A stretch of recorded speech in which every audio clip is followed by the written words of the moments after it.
नमस्कार दोस्तों, एक बार फिर से नए वीडियो में स्वागत है और आशा करते हैं आप सभी लोग अच्छे होंगे और अपनी पढ़ाई को भी अच्छे कर रहे होंगे। तो आज का हमारा क्वेश्चन हो जाएगा 101 क्वेश्चन और 100 क्वेश्चन हम लोग पहले वीडियो में कंप्लीट कर चुके हैं। अगर आपने वो वीडियो नहीं देखा है तो आप जाके वो भी हमारे चैनल पे वीडियो देख सकते हैं। तो चलिए आज का पहला क्वेश्चन हम लोग स्टार्ट करते हैं। डेली 25 क्वेश्चन हम लोग जो कि करते हैं। तो आइए आज का पहला क्वेश्चन हो जाएगा 5.6 किलोवाट घंटा ये किसके बराबर होता है। तो आपको बताना है 5.6 किलोवाट घंटा इसके क्या बराबर हो जाएगा।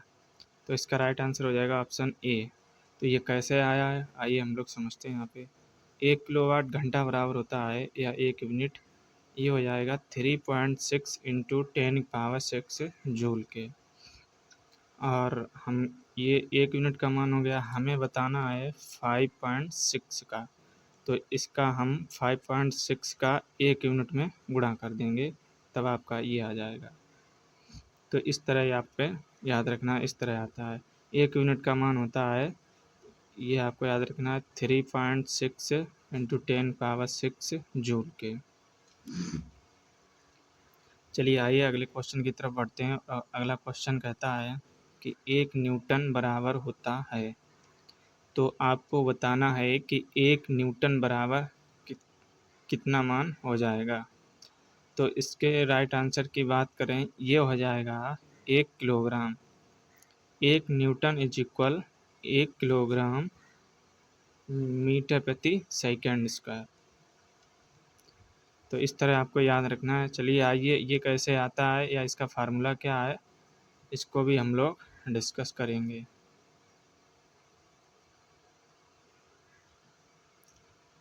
तो अगर हम बात करें बल बराबर ये होता है द्रव्यमान गुणे त्वरण।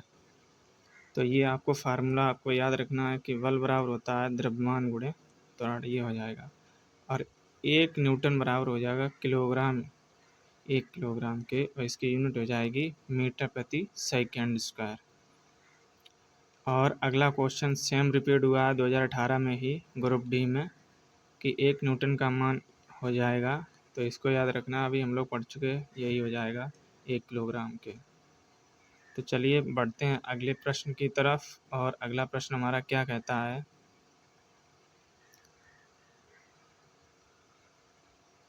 अगला प्रश्न हो जाएगा कि 4.6 किलोवाट घंटा ये किसके बराबर हो जाएगा।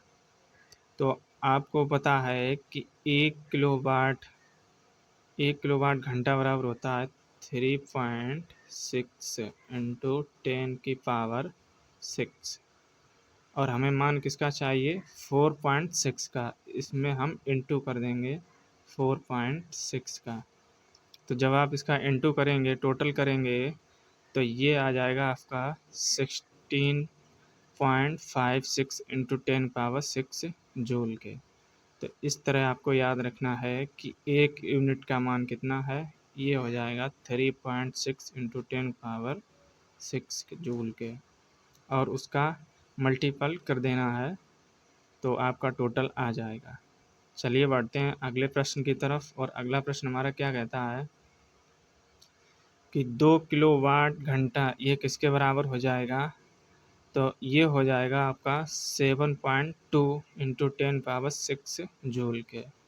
तो अभी हम लोगों ने बताया कि 1 यूनिट का मान होता है 3.6 इंटू 10 की पावर 6 जूल के। इसमें आपको 2 का गुणा इंटू कर देना है, तो ये आ जाएगा 7.2 इंटू 10 की पावर 6 जूल के।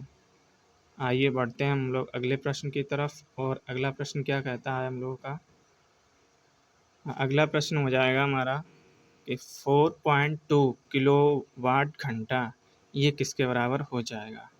तो ये हो जाएगा आपका 15.12 इंटू 10 की पावर 6 जूल के। तो इस तरह आपको याद रखना है कि 1 किलोवाट घंटा बराबर होता है 3.6 इंटू 10 की पावर 6 जूल के। तो आपको बताना है कि 4.2 किलोवाट घंटा का मान, तो इसमें हम लोग इंटू कर देंगे। तो इंटू करने के बाद हमारा टोटल आ जाएगा 12 इंटू 10⁻6 जूल के। तो इस तरह आपको याद रखना है। सबसे पहले आपको याद रखना है कि 1 किलोवाट घंटा का मान कितना होता है, तो ये हो जाएगा 3.6 इंटू 10⁻6 जूल के। तो इस तरह आपको याद रखना है। चलिए बढ़ते हैं अगले प्रश्न की तरफ, और अगला प्रश्न हमारा क्या कहता है, प्रकाश वर्ष द्वारा किसे मापा जाता है। तो आपको बताना है कि प्रकाश वर्ष द्वारा किसे मापा जाता है। इसके आंसर हो जाएगा, राइट आंसर दूरी को, ऑप्शन 20 राइट हो जाएगा।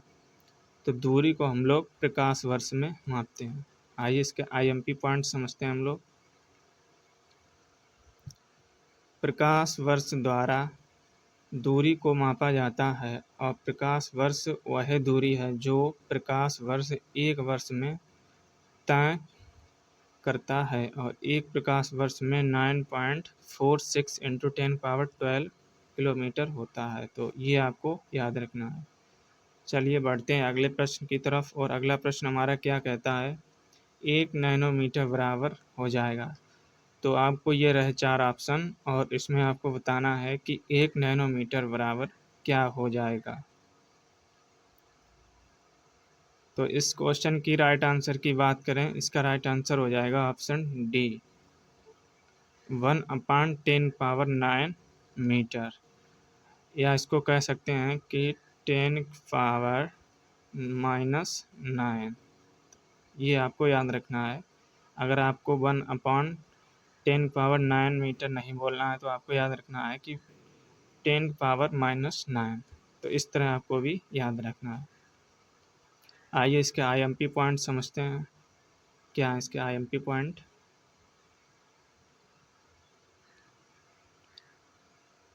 1 नैनोमीटर बराबर होता है, इस तरह आपको याद रखना है। अभी हमने बताया कि 10⁻⁻9 मीटर के, तो इस तरह आपको याद रखना। आइए अगले क्वेश्चन पे बढ़ते हैं। अगला क्वेश्चन कहता है 1 कूलाम बराबर होता है। तो आपको बताना है 1 कूलाम किसके बराबर होता है। ये हो जाएगा 1 एम्पियर के। तो 1 कूलाम बराबर 1 एम्पियर। आइए इसका आईएमपी पॉइंट समझते हैं हम लोग। क्या है इसके आईएमपी पॉइंट, आवेश वह प्रवाह की दर है, आवेश प्रवाह की दर को धारा कहते हैं। तो इस तरह आपको याद रखना, धारा किसे कहते हैं, आवेश प्रवाह की दर को धारा कहते हैं। और किसी परिपथ में 1 कूलाम आवेश को 1 सेकंड तक प्रवाहित करने पर 1 एम्पीयर धारा प्रवाहित होगी। तो ये आपको याद रखना है, 1 एम्पीयर धारा प्रवाहित होगी। एम्पीयर विद्युत धारा का एसआई मात्रक है, और विद्युत धारा बराबर हो जाएगा आवेश अपान समय। तो ये आपको फार्मूला याद रखना है कि विद्युत धारा बराबर हो जाएगा आवेश अपॉन समय।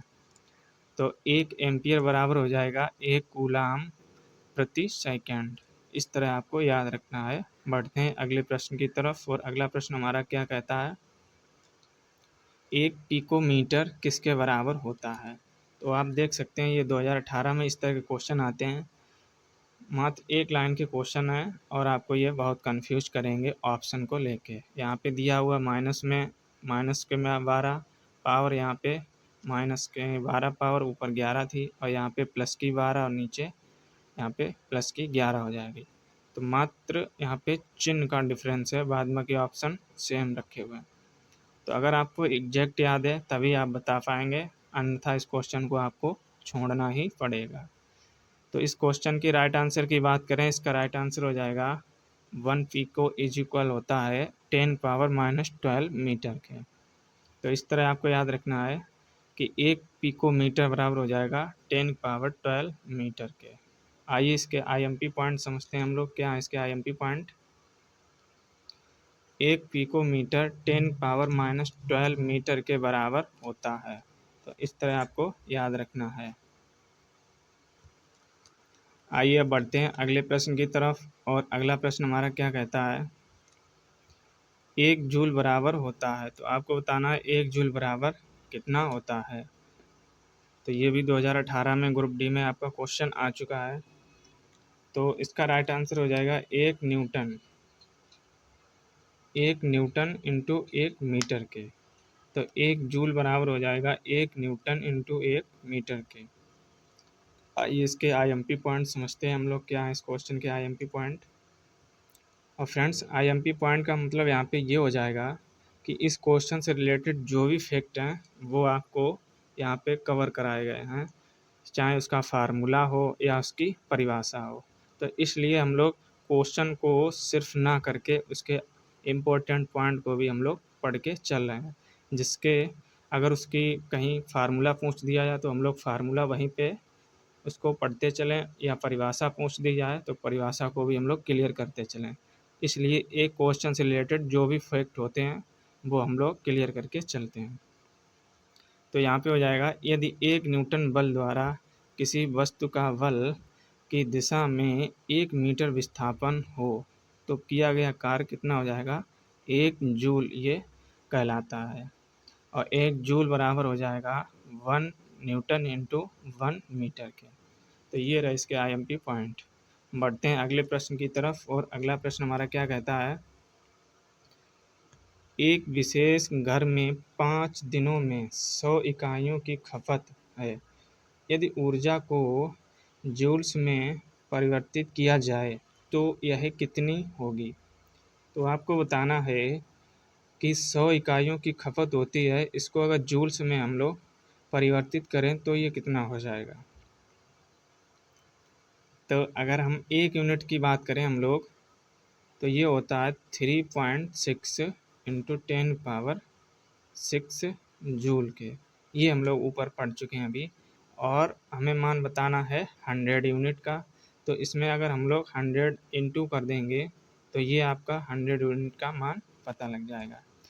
आप लोग जानते हैं यहाँ से हम लोग ये पॉइंट हटाएंगे तो यहाँ से ये 0 हटाएंगे, काट देंगे, और इस 10 का गुणा हम लोग 36 में करेंगे तो ये हो जाएगा 360 इंटू 10⁻6 के। लेकिन हम लोग यहाँ पे जूल्स में परिवर्तित कर रहे हैं, तो इसलिए यहाँ पे इसकी पावर जो है 2 और बढ़ जाएगी। यहाँ पे अगर हम बात करें इसकी पावर की, तो यहाँ पे इसलिए 2 बढ़ जाएगी। ये क्यों बढ़ जाती है यहाँ पे, क्योंकि यहाँ पे 100 में ये 2 जीरो आपके लगे हुए हैं। तो यहाँ पे अगर हम बात करें कि 10⁻6 ऑलरेडी पहले थी और 2 और लग जाएगी, तो ये हो जाएगी 10⁻8। अगर आपको पॉइंट वो नहीं काटना है ऊपर, तो आप इस तरह पावर भी आप बढ़ा सकते हैं। चलिए आइए बढ़ते हैं अगले प्रश्न की तरफ, और अगला प्रश्न क्या कहता है। तो अब हम लोग एक नई यूनिट, जो कि यूनिट हो जाएगी 3rd, मापक यंत्र।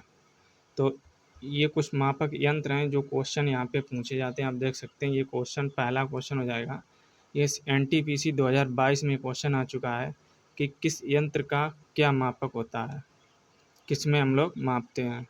तो आइए यहीं पे हम लोग, और ये एनटीपीसी यानी रेलवे का ही नहीं, ये कई एग्जामों में यहाँ से क्वेश्चन पुटअप होते हैं, चाहे एसएससी हो, बैंकिंग हो, और कई बड़े एग्ज़ाम हो, तो वहाँ पे ये क्वेश्चन आते हैं। तो आइए हम लोग सीधा स्टार्ट करते हैं कि निम्न में से किस उपकरण का उपयोग वायुमंडलीय दाब को मापने के लिए किया जाता है।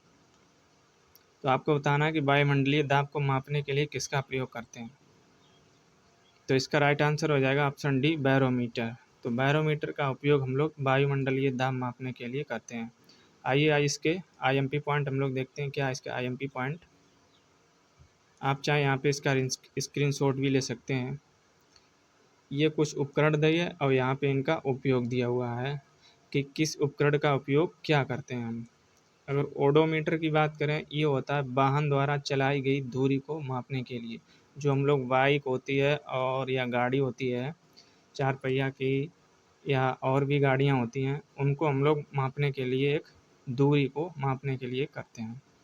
थर्मोमीटर, ये थर्मोमीटर हो जाएगा शरीर का टेम्परेचर, ये मापने के लिए, ताप मापने के लिए करते हैं।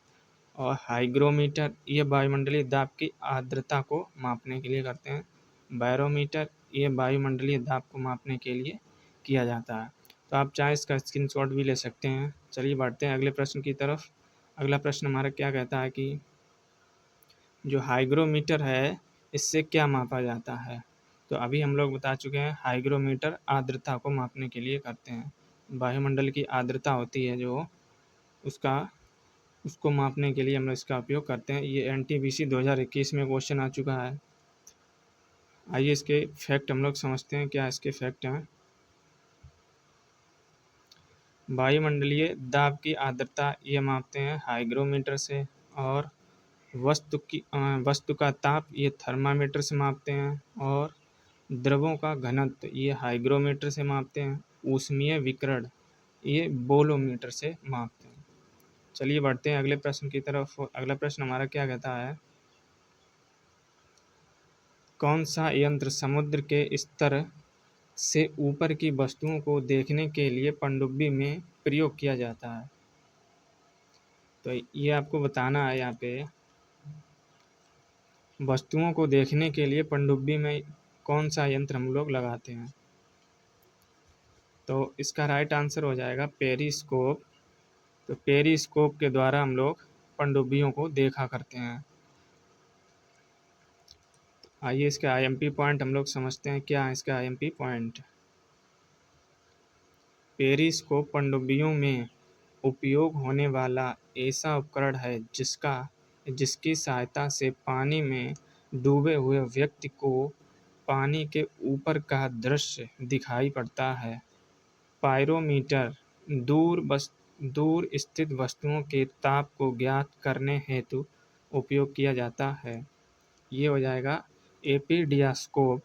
इसका उपयोग चित्रों को पर्दे पर प्रक्षेपण प्रोजेक्शन के लिए किया जाता है। और ओडोमीटर गाड़ी द्वारा चली गई दूरी को मापने के लिए किया जाता है। तो ये थे इस क्वेश्चन के फैक्ट, जो कि 4 ऑप्शन दिए थे, वहाँ पे इनका क्लियरिफिकेशन किया गया। चलिए बढ़ते हैं अगले प्रश्न की तरफ। और अगला प्रश्न हमारा क्या कहता है, वायुमंडलीय दबाव को मापने के लिए किस उपकरण का प्रयोग किया जाता है? तो आपको बताना है वायुमंडलीय दाब को मापने के लिए किस उपकरण का प्रयोग करते हैं। तो अभी हम लोग ऊपर पढ़ा, ये बैरोमीटर जो है वायुमंडलीय दाब मापने के लिए किया जाता है। इसका आईएमपी पॉइंट हम लोग समझते हैं, क्या इसका आईएमपी पॉइंट। बैरोमीटर एक वायु दाब मापी यंत्र होता है जिसके द्वारा वायुमंडल के दबाव को मापा जाता है। वायु दाब को मापने के लिए बैरोमीटर में पानी, हवा अथवा पारा का प्रयोग किया जाता है। बैरोमीटर के आविष्कारक ये हो जाएंगे इब्राहम गेल्स्टा टोरिसेली, ये हो जाएंगे इसके आविष्कारक। तो इस तरह आपको याद रखना है। बढ़ते हैं अगले प्रश्न की तरफ। अगला प्रश्न है कि निम्नलिखित में से किस उपकरण का उपयोग वायुमंडलीय दाब को मापने के लिए किया जाता है? ये आप देख सकते हैं 2021 में रिपीट हुआ क्वेश्चन है, ये भी हो जाएगा बैरोमीटर। चलिए बढ़ते हैं अगले प्रश्न की तरफ। और अगला प्रश्न हमारा क्या हो जाएगा, अगला प्रश्न हो जाएगा हमारा कि सूर्य को देखने के लिए किस यंत्र का प्रयोग किया जाता है? तो आपको बताना है कि सूर्य को देखने के लिए किस यंत्र का प्रयोग करते हैं। तो ये हो जाएगा हेलियोस्कोप। तो सूर्य को देखने के लिए हेलियोस्कोप का प्रयोग करते हैं। सूर्य को देखने के लिए हेलियोस्कोप यंत्र का उपयोग किया जाता है। हेलिस्कोप दूरदर्शी वह प्रकाशीय उपकरण है जिसका उपयोग दूर की वस्तु को देखने के लिए किया जाता है। अल्टीमीटर ऊंचाई मापक यंत्र है जिसका उपयोग विमानों में किया जाता है। और ऑडियोमीटर ध्वनि की तीव्रता को मापता है। और एरोमीटर ये वायु और गैसों के घनत्व को मापने वाला यंत्र हो जाएगा। तो इस तरह आपको ये भी याद रखना है। आइए बढ़ते हैं अगले प्रश्न की तरफ। और अगला प्रश्न क्या कहता है, विभवांतर को मापने के लिए किस उपकरण का उपयोग किया जाता है? तो आपको बताना है कि विभवांतर किस यंत्र से मापते हैं। ये आपका ग्रुप डी 2018 में क्वेश्चन पूछा गया। विभवांतर को मापने के लिए हम लोग वोल्ट मीटर का उपयोग करते हैं। तो इस तरह आपको याद रखना है। वोल्ट मीटर की हेल्प से हम लोग विभवांतर मापते हैं। आइए इस क्वेश्चन के आईएमपी पॉइंट हम लोग समझते हैं। क्या है इस क्वेश्चन के आईएमपी पॉइंट? एक कूलाम धनात्मक आवेश को विद्युत क्षेत्र में एक बिंदु से दूसरे बिंदु तक ले जाने में किए गए कार्य को उन बिंदुओं के मध्य विभवांतर कहते हैं। इसका मात्रक ये हो जाएगा आपका वोल्ट।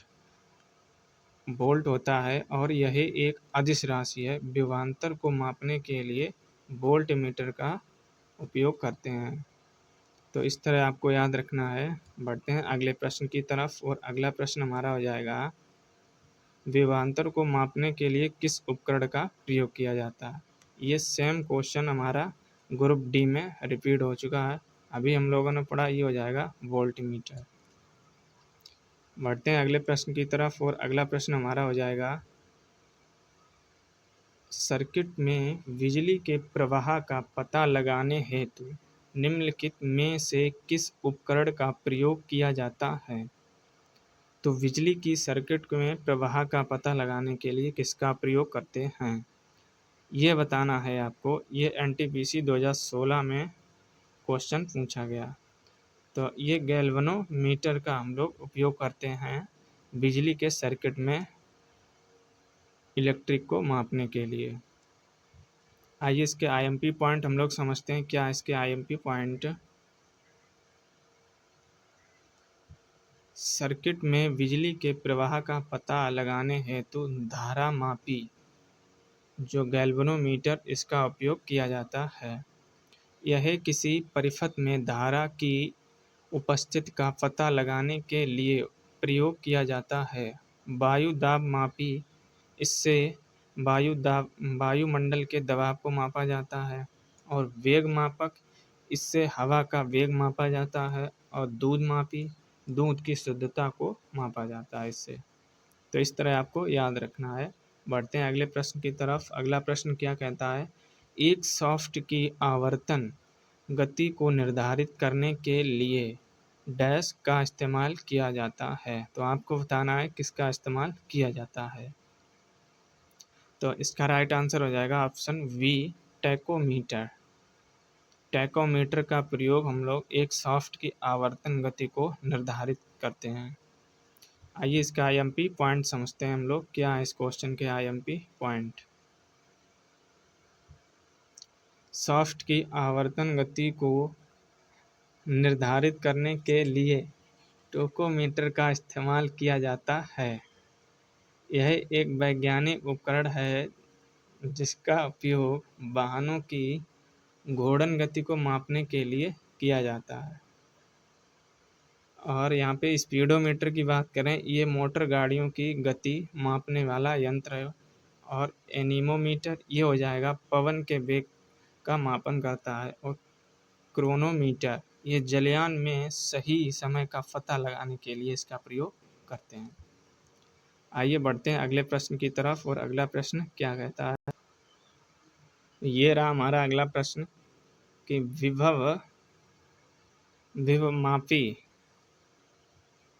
विभव मापी मूलतः एक उपकरण है। तो ये बताना है आपको